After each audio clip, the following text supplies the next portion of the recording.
What's good, YouTube? And the One Piece is real! Before we get to the cards, John, I wanted to shout out Stay Classy's Field Center Blackbeard looks amazing in this custom art, ready to go ham, and the back with the etched-in shipyard code What'sGood5 for 5% off, and to support the channel directly makes these metal Field Centers even cheaper. I don't have one to do the sound, but let's go ahead and get into what you came here for. We've got the Mama presale, some good news, bad news. So Tier 0 is going lighter on these pre-sales than usual. They still listed a very good amount, and the Ishizu stuff sold out like that. It really went fast, and it's a little more expensive than Gamer's Choice stuff. I know currency conversion is one factor for them right now. The pound has been doing different things if you look at it versus the US dollar, and they went lighter because of the mail strikes taking place. They do think that some things will take longer to get to their destination, so they're going lighter to see how that ends up going. The sealed is also very different than the US's sealed.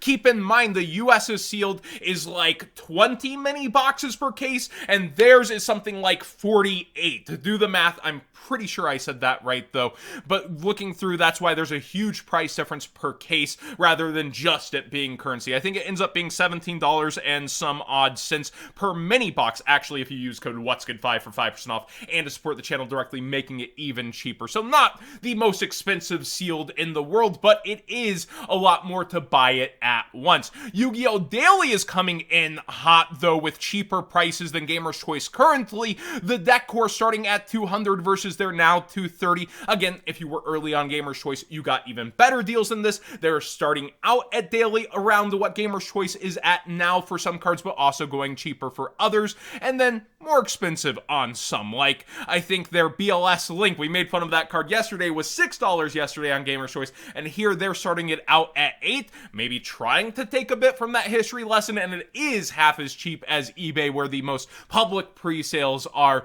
versus the ones that we highlight here on the channel. But going through everything, they're evenly matched as 12, which is cheaper currently, I believe, than Gamer's Choice, and they have the cheapest sleeves, the guarantee out of the box, which I did think would heat up, get more competitive on pre-sales. Their sleeve bundle is $15 for all 6, and then I believe they're $3 individually once we get to the second page, and then the code makes those even cheaper. So far, they have no discrimination between which sleeve. Engage, I know, was selling the best for Gamer's Choice, but tons of vendors plan to open a lot of this, and today we also did learn from a set description update, there are 18 different Pharaoh's rares, 6 that will be from the set list, 12 that are not included in the set list. And if this is complete speculation, if it's around 1 per US case and around 2 to 2.5 per EU case, individual Pharaoh rares will be about as hard to pull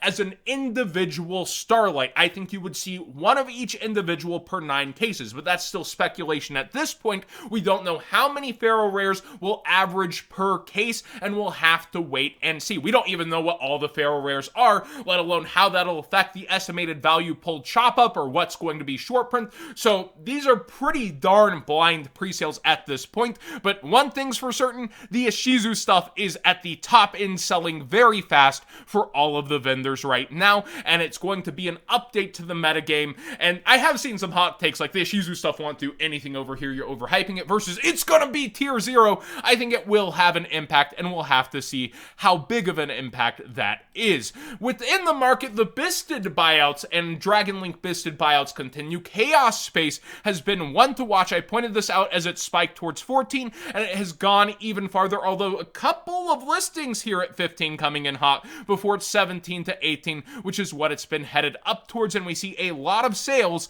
in that range. So a couple listings coming back down for it. Chaos Emperor Dragon out here, really huge. It's a Melody search target. I believe we just talked about a Nemesis that also was one of those, but it is now selling in the 75 range, 70 range. Sometimes it's down lower, but right now the lowest listings are around $73, and it has not had a reprint since Battles of Legend Armageddon. Somebody in the Discord brought up, John, what do you think the prize card will be in this Battles of Legend? And I was thinking to myself, well, it's either Blood Mephist or Duel Links Dragon, neither of which are that appealing to me, but people have been waiting for Blood Mephis for a very, very long time, and I don't think that's going to be happening due to the name. Hermetic Seal is also up in price over here. We see the dual power version spiking up versus market price, and the market price already up over on the Ghost from the Past version. Again, Ghost from the Past 1 has been out for a decent amount of time, and we've seen this kind of a spike towards it, but this is, I think it's all-time high for the ceiling of this, if I'm not mistaken, on this single of the reprint so far.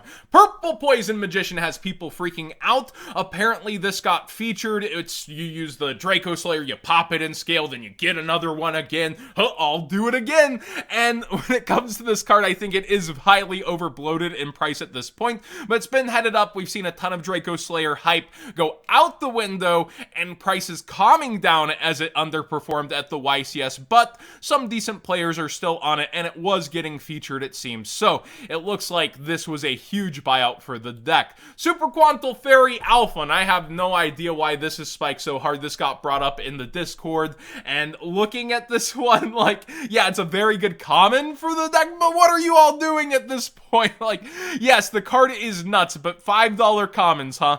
And the sales actually have gone up through those $4 ranges at this point versus the 2 and 1s that it used to be. So some weird stuff happening with Alpha. I think I have hundreds, literally hundreds of those from bulk from when I was a vendor. And finally, Dugares is also looking pretty interesting here. I want to say that this card gets brought up a ton in terms of degenerate combos and also number hunting, but now they're both ultra rare, so the OG original being out of Battles of Legend would be preferred.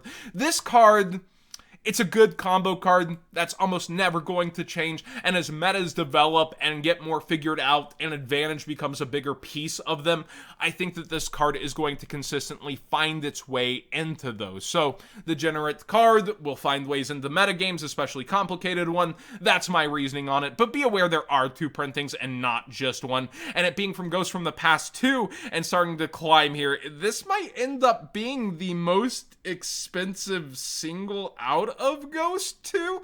How is a Luber these days? Up towards $5. So yeah, it's threatening to be the second most expensive one after Hero Hype. Yep. There's plenty of penny stonks over here that will probably appreciate over time. This set, people aren't wanting to open it due to those quality control factors, and that can lead to some interesting situations towards the bottom end that want to really get people to open more of the product, but will dry up as time goes on. And you can see this versus almost every other card here has way, way less listings going for it. Thanks for watching today's Market Watch. Please subscribe if you haven't already. Give this video a thumbs up if you enjoyed the conversation. I tried to keep it quicker than usual. And for the international audience, I know it's not the most pleasant news. A lot of cards are still up here, but most people are after the Ishizu stuff out of the set from singles on pre-sales, and I don't blame them, especially with us not knowing ratios and how it's going to pan out. But Yu-Gi-Oh! Daily does have it up at pretty darn good prices, while Gamer's Choice still has everything in stock. So for certain cards, shop who you want. For the bundled deals right now, Daily is winning, and we'll see what develops throughout the week. Thanks for watching, everybody.